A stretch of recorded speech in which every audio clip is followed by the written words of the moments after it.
Welcome to Take the Lead Radio with Dr. Diane Hamilton, where she interviews some of the most successful leaders, entrepreneurs, authors, speakers, and other individuals who will inspire you to take the lead in your career and personal life. And now, here is Dr. Diane Hamilton.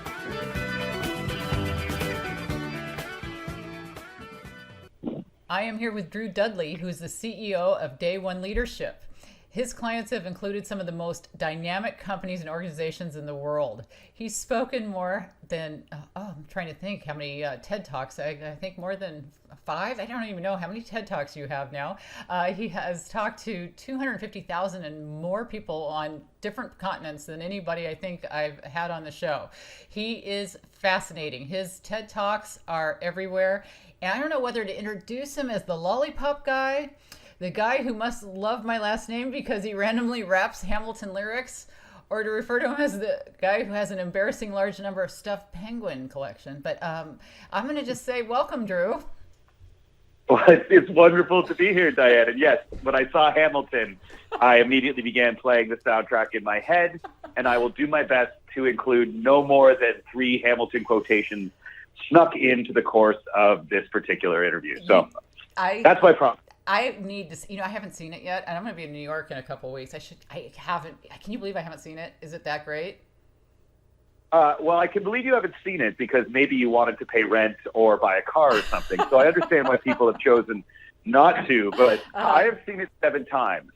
And that's why I don't have a new car, because I spent it all on Hamilton tickets. But yes, it is, especially for someone who talks about leadership. They had me about 3 minutes in. They started dropping a couple of great leadership insights really early on, and I knew right away. I thought this is something that is going to teach me and resonate with the way I like to look at the world, not just something that's going to entertain me for a couple hours. So well, it's on my list. I want to see it, and that's so funny.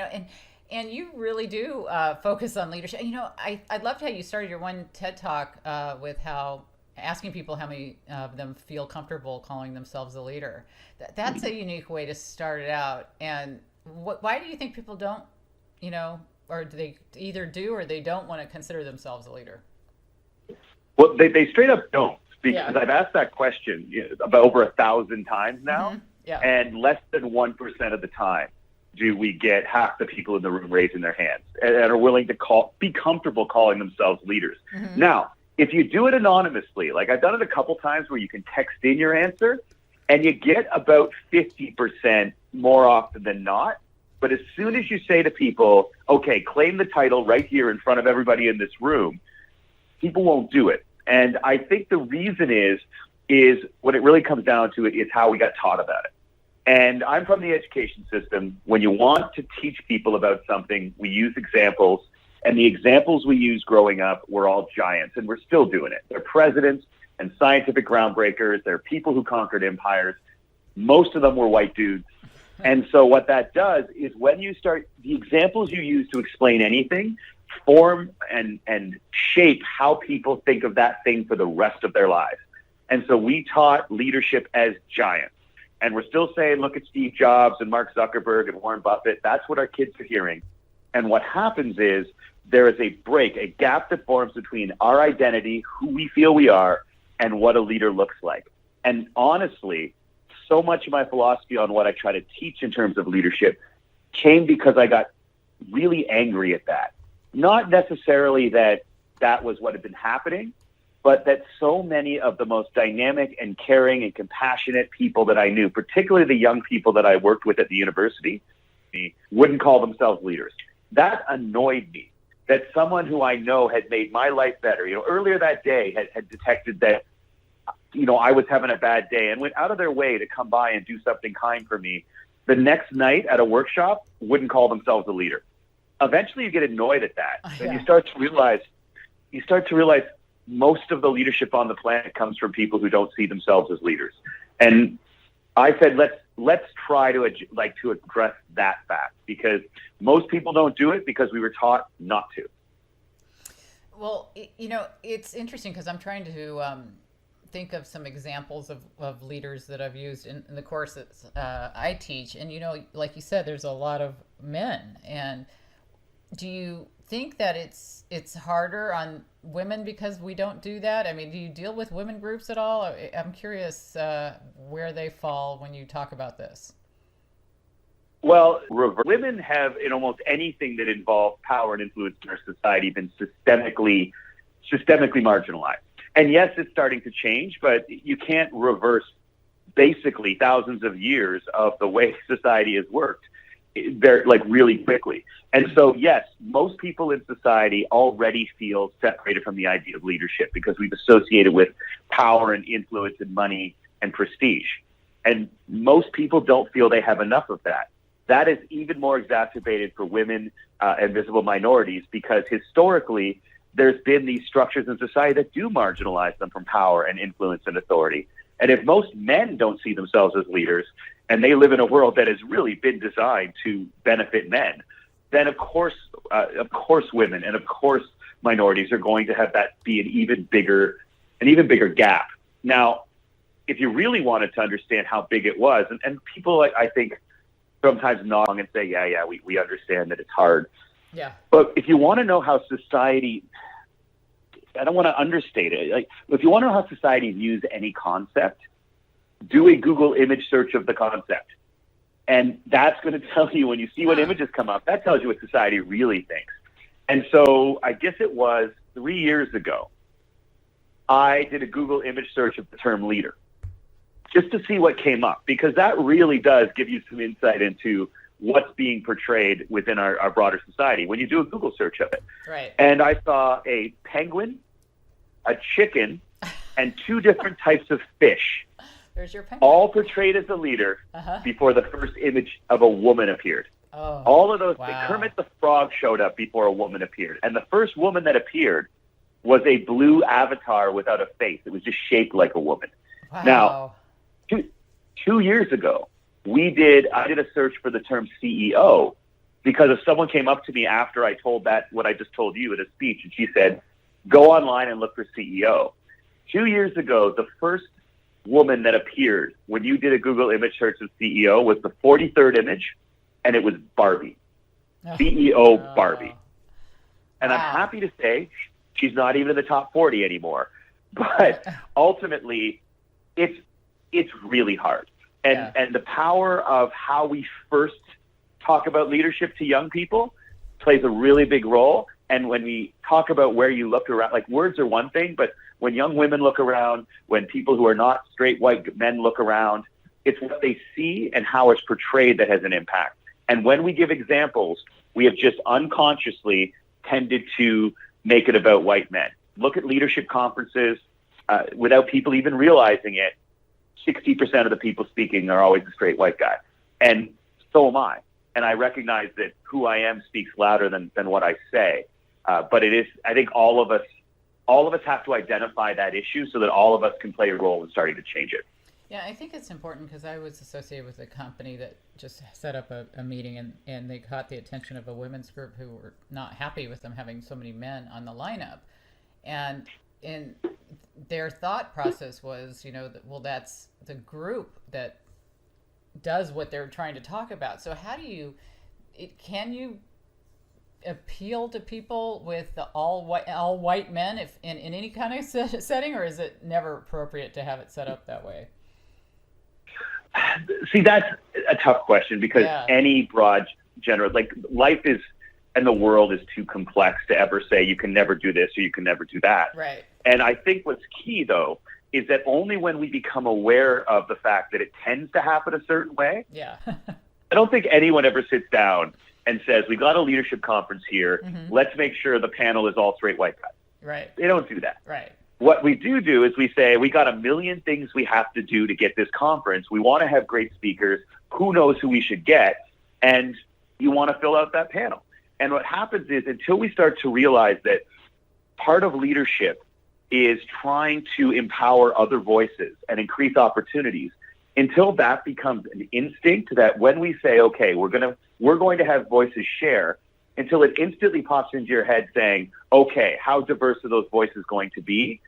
If we allow ourselves to keep acting unconsciously, what happens is things stay the same. And that's a big part of what I talk about in my book, is that if you allow yourself to operate unconsciously, you tend to have things stay the same and not necessarily reflect the values you really want to. It's only when you stay really conscious about what kind of voices that you're projecting and helping to empower others to project, what kind of opportunities you're creating, and whether or not you're behaving in a way consistent with who you want to be. Only when you pay attention to that can you actually adjust it and change it. If we allow ourselves to operate unconsciously the way we always have, we marginalize certain groups. We tend to stay homogeneous in the messages that we hear and where we hear them from and who we hear them from. And we tend to have our behaviors just keep being what they are over and over again. And I wanted to give people a step-by-step process on how to actually make sure how they were behaving every day was consciously tied to the type of values they wanted to embody. Because leaders can point to specific things they did each day that embodied their core values.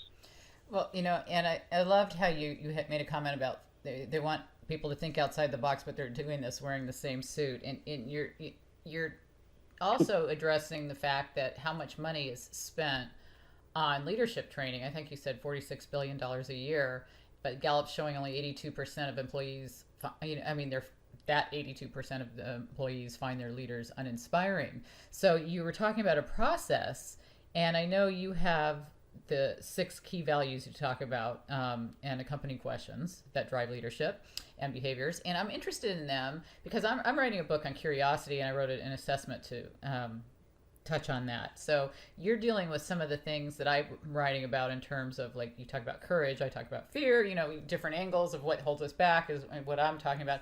So I want to know about your 6 key values. How do you determine those 6?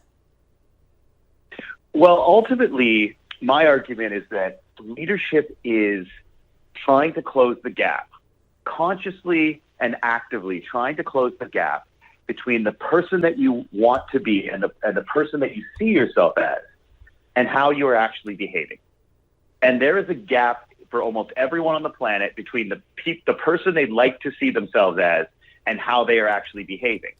Leadership is when you consciously say, I'm going to act every day to close that gap. And my argument is, if we stripped away everything, money, power, prestige, and our memory of who had them, and we went back to day one, and you got to go back to day one of your life as a leader, knowing what you know now, and you could say, I'm going to start building myself into the person and leader I want to be. What are the non-negotiable behaviors that I would make a part of every single day of my life? That's ultimately what day one is about. Now, my argument is that those behaviors should be tied to the values you care about the most. So what you do on day one is you start to ask yourself, what are the values I want to stand for? And for me, there's a specific process that I outline in the book, because just asking people what your values are, people give you the words that they think sound good. Integrity, courage, empowerment, right? They sound great. Right. But I once had a girl after my first ever class, my first ever day in front of a classroom, walk up to me and say, I'm a little confused because this isn't how leadership was taught where I'm from. She was an international student, an exchange student. And she said, could you explain what leadership means in the simplest English terms possible? And what'd you say? Yeah, I don't know. That's just it. Have you ever been asked a question to which you are certain you have an answer until someone asks you the question? Oh, yeah. Because I choked on it. I utterly choked on it. And it was really upsetting. Like, I covered it up, I think, by doing what educators do, is you look at the student and you say, well, what do you think it is? What do you think? Yeah. But, I was covering my ass.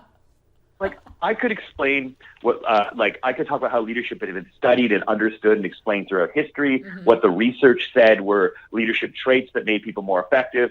But no one had ever just straight up looked at me and said, well, could you explain what it means in simple English? And, if you're listening to this now, I also challenge you to do the same thing. Like, if someone followed you around for 30 days out of your life, and at the end of it, I sat them down and said, this person you followed, they had no idea you were following them. What 3 values do they stand for above all others? What 3 values do they pivot to whenever they have to make a really difficult personal and professional decision? And what 3 values do they hope their kids take out in the world having learned from them? And what I found is that most people, and I've asked hundreds of people that, who are by every measure objectively successful, right? Right. And people cannot give me their 3. And when they do, it's the same ones over and over. It's integrity off the top. But when you ask people to say, okay, tell you what, respect is a core value of yours. Great. Could you explain what that means in the simplest English terms possible? And start it with the words "a commitment to." Our values are what leaders use to make decisions, right? Mm-hmm. The problem is we don't know what our values are because we were never asked about them going through school. We all went through a system that taught us to pay attention to the things you're going to get tested on. Right. And we never got tested on our values or how we make decisions. So ultimately, people don't know what they are. That means they don't know how they're judging themselves. They don't know what criteria they're using to judge other people. And as a result, if you don't know what your values are and what they mean, you can't actually plan to live them every day. So there's a process to go through to actually surface your values. I walk through it in the book. But when I went through that process for myself, because the idea of the book is to make sure that when you finish it, you have a specific set of leadership behaviors customized to you that you engage in every day. The 6 that I gained through this process are, in fact, impact, courage, growth, empowerment, class, and self-respect. And the whole idea of the day 1 process is that these values that you learn, what yours are converted into a leadership test. Each individual value is turned into a question. And the background of that has to do with some psychological research that I stole from some psych prof friends of mine. But ultimately, I have a question tied to each of those 6 values. And the book will teach you how to add one to each of yours. And the idea is everyone has to pass the leadership test, which means I have to get 3 out of 6 of those questions answered. And if I do that, I earn yet another day 1 on this planet, and you restart. The reason it's all about day 1 is this idea that every morning that you and I get out of bed, we have done absolutely nothing to earn the title of leader. Not a damn thing, right? Right. Whether you're the CEO or you just got hired to clean the floors at a company, when you get out of bed in the morning, each one of you has done exactly the same amount to earn the title of leader.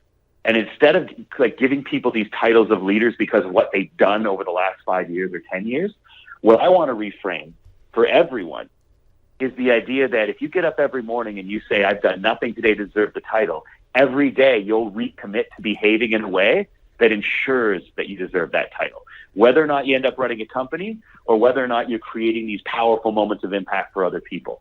That's a really long answer I gave you, I just realized. I just really like talking about this stuff. I really liked hearing about it. No, I didn't think it was. I thought it was perfect. And it brought back my sales training. You know, you always told you're only as good as your last deal. You know, what have you done for me lately? And it's kind of something you got to think about in sales a lot, you know, but I don't think it's really put that way to leaders.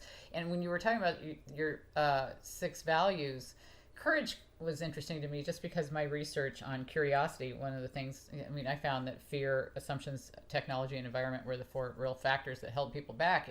And what you said for courage is, what did I try today that might not work, but I tried it anyway. I love that for developing curiosity. So have you always been a curious person?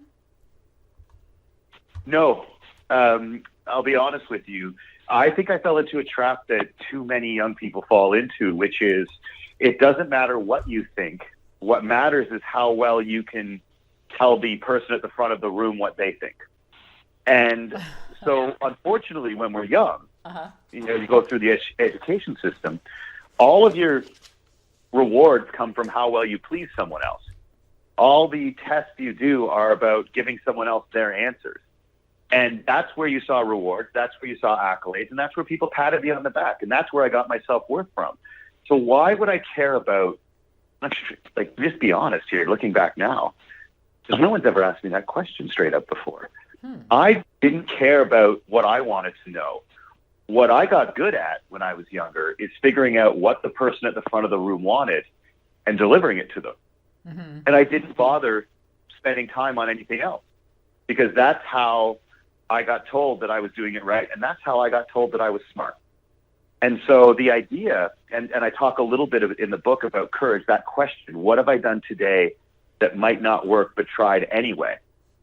My goal with that question was to try to re-embed a willingness to take chances and to make mistakes into my life and to help other people do the same.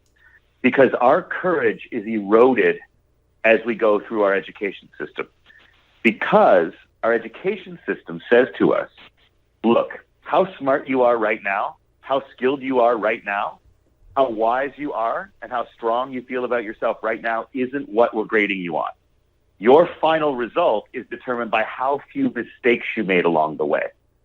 And so instead of focusing on how good we are at any given moment and engaging in behaviors that continually improve us, what we're taught to do is avoid mistakes. What we're taught to do is try never to make an error, and we don't take risks anymore. And ultimately what that does is it narrows our focus too often into simply figuring out what our teacher wants or our boss wants and delivering it to them. And that will get you success, but it will not get you freedom and it will not get you leadership. I was not a curious person because I didn't see any value in curiosity when I was younger, because that's not where the rewards came. And a lot of those kids that sort of I rolled my eyes at and thought, why don't you get your crap together? They were the ones who learned really early on that it was their thoughts that mattered, not simply regurgitating what other people did. And we really have to ask ourselves, if we're going to be leaders as parents, are we pushing our kids to simply try to avoid mistakes and please other people, or are we fostering that curiosity? Are we seeking it? And in the book, Curiosity, I say it's a commitment to asking questions and seeking answers. And asking questions that you don't know the answer to, unfortunately, leaders embrace the idea that asking questions doesn't make them look stupid. And I think as we grow older, sometimes that gets beaten out of us, that the last thing you ever want to do is shit you don't know something. What leaders are truly great at is making very clear what it is they don't know and being very good at figuring out who they need to go to find out. Well, we often hear, they don't want people to figure out that they don't know things, and so they keep thinking they're going to be discovered, that they're not as much of an expert as they think. And I think that it was interesting. All that you just said was a real big part of what I researched for environment and the impact of teaching and parenting and all the things of how it directs people in certain ways. And I think with the advent of so much AI, and everybody's looking to be more innovative right now to get new ideas for the jobs that'll be lost. I really think that we need to develop a very curious culture. And I don't know that a lot of that is being focused on. Where would you start with leaders to get them to see the importance of curiosity? What a really interesting idea. Yeah. You know what? No one's asked me that question before. Where do we start with leaders to get them interested in curiosity? Mm-hmm. How about this? And this is something that I've been sort of thinking about lately, and I'm so glad that you asked that question. Is what you just did is a perfect example of how to get more interested in asking questions. Mm-hmm. When you realize that one of the great leadership traits is how great your questions are. A lot of reasons that I've found that really wonderful people aren't willing to embrace the title of leader is they don't think they have enough answers. As you said, they're afraid that they're going to be put in a position where they look ignorant or foolish. Mm-hmm. And so people think, I'm not smart enough, I don't have all the answers. But what really great leaders do is they ask incredibly good questions. And what I mean by that is that their questions have a particular trait that I think we can all learn, but you have to be conscious about it. And that is, they ask questions where the person being asked learns more than the person doing the asking. And I think that we created an environment where people sort of assume that, well, if you're asking a question so you can gain information, what great leaders do is they use questions as an incredible way to help the people being asked gain information. So what I always say is, or what I've started to encourage young leaders to do, is to try to go through entire days without offering a directive, without giving advice, and without basically giving an order. Only asking questions. And if someone comes and asks you for advice, try to have an entire conversation where you do nothing but ask questions. And only when you start doing that do you realize how much more effective you are, and questions become a bigger part of your life. If we want to embed curiosity in leaders. Yeah, I really... This is actually... No, I yeah, agree. it's in the book. I commented that somebody said to me, if you're bad at anything and you want to get good at it, you have to practice. And so what I'd suggest, and I'm so glad you asked it because I've never thought about it in the specific context of courage before. Mm-hmm. I would give a challenge to everyone out there. Go an entire day where you don't give a single piece of advice and don't offer one piece of anecdote, no directive. All you can do is ask questions. And what you'll discover is people's response to you will be so much more powerful. Your influence on other people will be so much more powerful. But what you just did is ask me a question where now I'm thinking and coming up with answers and realizing things that I didn't know. And that means that what you've just done is engaged in leadership because you made it more likely someone would learn something. And I think if we practice that, go into an entire day and say, nothing tomorrow, no advice, no stories about my life, only questions, what you'll discover is you start to practice that and you start to see the power of seeking out answers from other people. Yeah, and I think that's great advice. It's funny, it came to mind when you said it first. I don't know if you've seen the movie 40-Year-Old Virgin where he just can't talk to women and his buddy gives him the advice, just keep asking her questions, and then it just keeps going down this unusual path of him not. And she just thought he was so amazing because he was, so interesting. But I think it's got to be really well-formed questions that get somewhere, right? We can't just ask any questions. So it's really, I love that suggestion. I think that it's really very challenging for everybody right now with trying to become more innovative. And I think that you hear so much about thinking outside the box, and there's a lot of key terms that are thrown around that everybody's been trying to do forever. But now that the jobs are more at stake, I mean, the jobs were always at stake with computers and different things, but it seems like more so now than ever. That I think this is the biggest time that we need to be aware of fear and environment and some of the things we're talking about. A lot of it's assumptions, though. I think a lot of people assume they're not going to be interested in something. That's why they're not curious. They maybe when they were young they tried something and failed, or they just have a negative family experience or something. And it's just interesting to me of how everybody looks at all that. But I love the way you look at leadership and all the talks that you've given, and I want to talk about your TEDx talks and your different things. I love you Traverse City was your favorite, you said. And I just flew into Traverse City a couple of years ago. I used to go up there every year when I was a kid, up to Northport Point, Michigan, which was so beautiful up there. Why your favorite talk? What about it made it be your favorite? Oh, that would be the game has no winners. Mm-hmm. And a couple of things struck me about the talk. One, it was one of the first times I've ever been on stage where I slowed down, and because I talk very, very quickly. But ultimately, that talk emerged from speaking at business schools, mm-hmm. and for me, that talk represented a fundamental shift on how we view what success is. And I loved having the opportunity to share that. And because it wasn't necessarily about leadership as much as it was about how you choose to view your role in the world.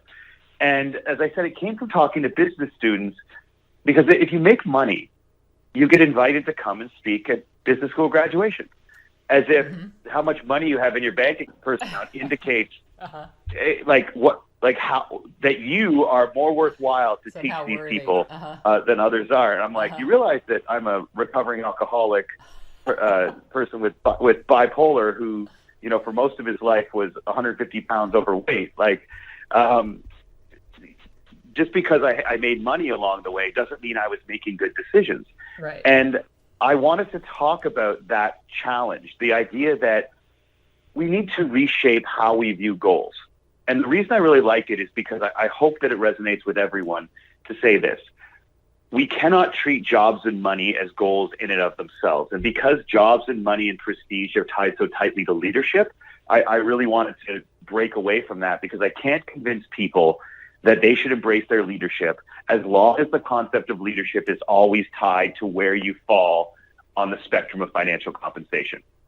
And so what I wanted to do is embrace this idea: money and jobs make lousy life goals because you're not in charge of either one of those things. Like, how hard you work and how well you work will always play a role in how much money you make. But as long as you work for somebody else, and most people will spend most of our lives working for somebody else, how much money you make is someone else's decision. And whether you get promoted is someone else's decision. And that, I think, leads to a feeling of powerlessness. Like, if your life goals are tied to somebody else's decisions that tightly, it's hard to feel like you're a leader. And that's why no one puts their hand up, because whether we're aware of it or not, most of us are living a life, and too many people I work with are living a life where their biggest life goals have to be handed to them from somebody else. And I think that pulls away a lot of our agency. And a big part of the leadership I talk about is consciously deciding every day to act in a way that impacts others. To say, I'm not always in charge of what I have to do every day, but I'm always in charge of who I am. And that has to be your priority. And what I loved about that talk is it was the best way I think that I've ever articulated the idea that money, jobs, prestige, and all the things that we've been taught are goals aren't goals at all. They are the natural byproducts that come to people who behave every day in a way that lives up to their core leadership values. For me, that's impact and courage and empowerment, class, self-respect, etc. But my idea is this: all the money that I've made, all of the quote-unquote success that gets me on podcasts like this or gets me on bookstores, when I used to chase that as my goals, I did not get closer to them. But when I stopped chasing those things as goals and simply focused on my day-to-day behaviors, all of those things, the natural byproducts that come from my everyday behavior. And so ultimately, the talk in the book is about the idea that, look, there is no one day in your life that doesn't start with a day one. And whatever your career wants to be and whatever your financial situation wants to be or your health, figure out what has to happen on the first day of that voyage and then commit to it. Doing those core things every day. And those won't be the only things you do every day, but they have to be the non-negotiable ones. And for me, you talked about innovation just before we talked about this question. Mm-hmm. And innovation is thinking outside the box, which is great, right? Right. But I think what I talk about in the book are the things that have to stay consistent so that innovation is possible. Because we talk about, innovation and thinking outside the box, but the fact is sometimes things are in the box because they work. Right. And that means they should stay the foundation. And when you tie in a strong foundation, that's when you can do these amazing things. When someone does a spacewalk, one of the most extraordinary, innovative things in the world, they're still tied to something, right? Yeah. If you look at a kite that's flying and doing these amazing things, it still has a foundation. My argument is that leadership is figuring out what those foundational behaviors are, the things that never change, the things that are part of your life every day, figuring out what they are, creating a process to live them, and then building on that is all your career success, all your relationship success, all of your innovation and new ideas. But these certain things have to stay the same. And everything that we've been taught to chase, they're not goals in and of themselves. They are the natural byproducts that come from consistent, value-based, conscious behavior every single day. And the leaders are aware of what they're trying to accomplish every day in terms of their character, and they give themselves evidence that they've done it. Well, you talk about the list. So you're talking about these things as goals that we kind of look at life in certain ways, like a scavenger hunt. And so is it the same with this, that there's a list of things that we need to determine? I mean, how do you determine the things that you need to keep the same? Well, what we end up doing is chasing a list of accomplishments that are laid out for us at the beginning of life, as opposed to a list of behaviors. Okay. And I think that's it, is that leadership is positions and leadership is accomplishments and leadership is acquisitions. So that's how we're taught about it. But all of those things come about because of behaviors. And the list I talk about in the book is this sort of encoded roadmap through life. Go to kindergarten and play nice, go to elementary school, then go to high school, and then college and get married. And then people start to feel yeah, if that's not the path they're on, then they're somehow screwing up. And ultimately, my focus is, look, it's not accomplishments that we should be focusing on.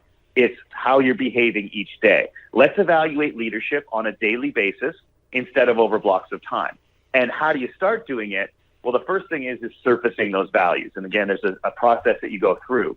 But let's pick one specific instance, because I feel as if, while I've been chatting with you, I've been keeping it relatively high level. The first time we ever put the process in the book into action, we picked a value, impact. Okay. This is myself and my students. Mm-hmm. Impact we defined as a commitment to creating moments that cause people to feel as if they are better off for having interacted with you. That was what we wanted. And no matter what else we had to do over the course of the day, that had to happen. And what happened was we turned that into a question. We said, because we wanted to give a very specific type of behavior. So we said, here's the deal. Let's create a question that's carefully crafted so that in order to answer it, you have to do something. And if you do that thing, we'll have lived the value. So now we're not chasing some definition. We have a very specific act to do today. Answer this question. What have I done today to recognize someone else's leadership? And the idea was, because leadership's on a pedestal, if I said to you, Diane, the fact that you share your ideas with so many people, that you do this research, that you write books, that you share ideas with like-minded individuals inspires me and makes me want to be a better person. And you know what? That makes you a leader. So thank you. It's really unlikely anybody who hears that kind of acknowledgement isn't going to feel better off for having heard it. Is that my and so what we did is we said, by the end of the day, have an answer for that. And the cool thing about that question was, you can't answer it yes or no, right? It's just, what did I do? You have to be specific. And what happened was, as a result of that question, we started being much more aware of how many opportunities for impact surrounded us. We became so much more aware of how many leaders surrounded us that we were not recognizing. And we became less likely to allow those opportunities to recognize it, to pass by. That question and that strategy, we called it operationalizing a leadership value. Identify it, define it, convert it into a question. We found that adjusted our behavior so significantly that we added another question and then another and then another. Each one of those tied to those 6 values I talked about earlier. But what we found is that we were far more likely to actually engage in that behavior. So the ultimate idea is, you figure out what your values are, and there's a process to do that. Define what they clearly mean, and then create these questions that drive your day. To find an answer through your work. It's not on top of your work, it's through your work. Find an answer to these questions. What have I done today to recognize someone else's leadership? What did I try today that might not work but tried anyway? What have I done today to make it more likely someone would learn something? What have I done today to move someone else closer to a goal? How did I elevate a situation when I could have escalated it today? And what have I done today to be good to myself? That's my leadership test. If I get 3 answers out of 6 to those, I can go to bed every night knowing that even if everything outside of my control in my career and my personal life blew up in my face, I still did at least 3 things today that were consistent with the man I wanted to be. And through answering each one of those questions, I engaged in an act of leadership.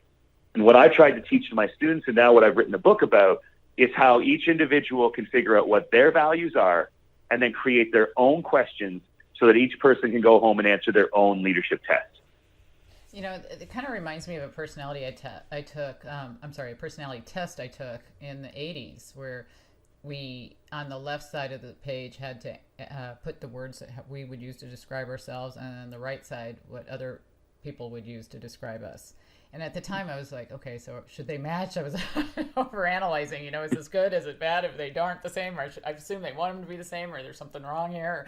Do you think that most people view themselves as other people view them? I mean, I know you have people, imagine a room full of people, what words they'd use to describe you. Do you think we see ourselves as other people do? No, I don't think at all. 2 reasons I say that specifically. The hardest value and question to answer for almost everyone is self-respect. What have I done today to be good to myself? Because people ignore that all the time. If you sleep less than 5 hours a night, you are clearly choosing to hurt yourself to make yourself less effective. And we do it in the name of, working harder or, hustling. So people have a real hard time answering that question. Mm-hmm. And so that right there tells me that people don't see themselves as others do.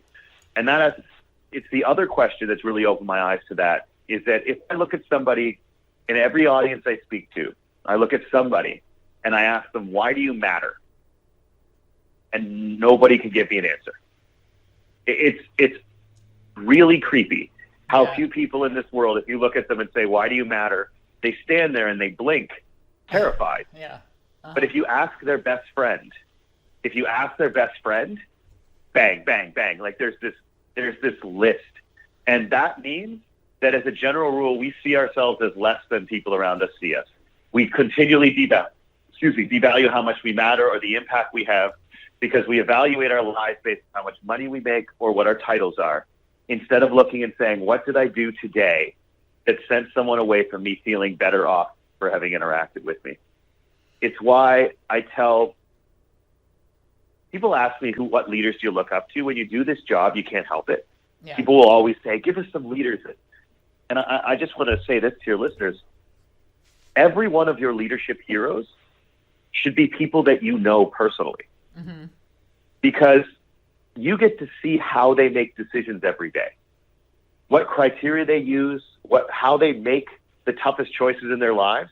When we look at famous people, when we look at Martin Luther King or RFK, and we say, look at what they did, what we're seeing is the outcomes of their decisions. And I'm not denying that they were in many ways great, right? But we don't see how they made them. And when you can see how someone makes decisions, watch how they consider other people, watch how they identify their values and live by them, that is someone to look up to, because you know how they made choices. So when you start evaluating the greatest leaders in your life, make sure the list is people that you know. Because what defines a leader is how well they understand their values and act on them consistently, not what the outcomes are. That's interesting, because I was thinking, I had several guests who've talked about Enron and different scandals on the show. And if you look at what Enron's code of ethics was, it sounded great, and they were making money. And if the world had ended that day, you would have thought they were great leaders, probably, right? If you didn't know from the outside. And so what you're saying is so important, because you don't really know what's going on behind the scenes, and something could all blow up the next minute if you really don't know the reality of it. And I like that you should know your leaders. And you've talked about so many different leadership examples. How many TED Talks? I wasn't make sure I said the correct number there. How many TED Talks have you given? TEDx? 8, I think. 8? They're not all online due to various technical glitches and sound issues, but I think it's been 8. Well, they're really great talks, and I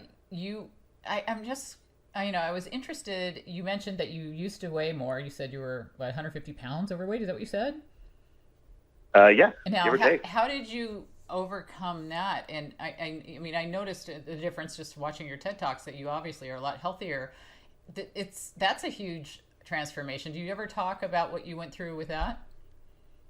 I do. I touch on it in the book as well. Mm-hmm. I use the process, the day one approach. Uh-huh. And I guess the easiest way to explain that is to tie it to a different health struggle that I had.